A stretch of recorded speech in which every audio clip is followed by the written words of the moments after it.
ఇక ఈ నెల 28న కెస్లపూర్ నాగోపాలయంలో మహాపూజతో జాతర ప్రారంభమవుతుందని 31న గిరిజన దర్బారు ఉంటుందని కలెక్టర్ రాజేశ్వర తెలిపారు.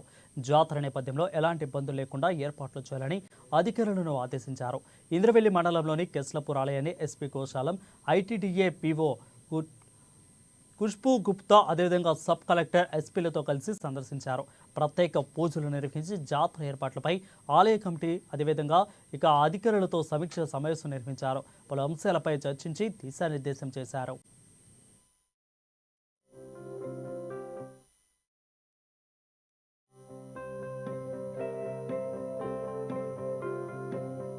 ఈరోజు మన కేస్లాపూర్లో దల్వాల్ వాళ్ళు నాగోబా జాతర సంబంధించిన ఈరోజు కోఆర్డినేషన్ మీటింగ్ తీసుకోవడం జరిగింది. ఈ కోఆర్డినేషన్ మీటింగ్లో నాతో పాటు గౌరవ ఎస్పీ గారు, గౌరవ పిఓఐటీడీ గారు, సబ్ కలెక్టర్ గారు, ఏసీయూటీ గారు, ఏఎస్పీ గారు, టెంపుల్ కమిటీ మెంబర్స్ అందరూ అధికారులు కూడా ఈరోజు హాజరయ్యారు.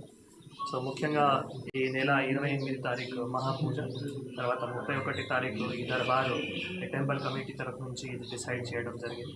దీనికి సంబంధించిన మీ అందరికీ తెలుసు, ఉమ్మడి ఆదిలాబాద్ జిల్లా నుంచి కానీ వేరే రాష్ట్రాల నుంచి మధ్యప్రదేశ్, మహారాష్ట్ర, ఛత్తీస్గఢ్ అన్ని రాష్ట్రాల నుంచి కూడా భక్తులు ఇక్కడికి వస్తారు. కాబట్టి వారు ఉన్న టైంకి అన్ని వసతులు వారందరికీ తప్పకుండా ఉండాలి, వారి దర్శనం మంచిగా జరగాలి.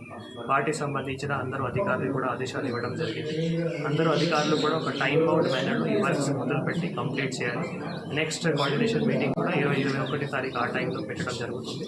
ఆ లోపల ఈ వర్క్స్ కూడా కంప్లీట్ చేసి టెంపుల్ కమిటీ మెంబర్స్ వారు ఏవైతే సూచన మేరకు ఎక్కడైనా రోడ్ రిపేర్ వర్క్స్ కానీ, లేదు టాయిలెట్ సంబంధించిన కానీ, డ్రింకింగ్ వాటర్ వర్క్స్ కానీ, ఇట్లా రకాల వర్క్స్ ఏవైతే అర్జెంట్ నేచర్లో, ఎమర్జెంట్ నేచర్లో చేయాల్సిన ఉన్నాయో, తర్వాత వివిఐపి మూవ్మెంట్స్ కానీ, పోలీస్ బందోబస్తు కానీ, వారు అన్నిటి కూడా ఈరోజు డీటెయిల్డ్గా యాక్షన్ ప్లాన్ కూడా తయారు చేసి అందరూ అధికారులు కూడా ఆదేశాలు ఇవ్వడం జరిగింది. అందరూ అధికారులు ఈ పనులు చాలా శ్రద్ధతోనే కంప్లీట్ చేసి ఈ జాతర కూడా ప్రశాంతంగా విజయవంతంగా చేయాలి వారందరికీ కూడా కోరుతున్నారు.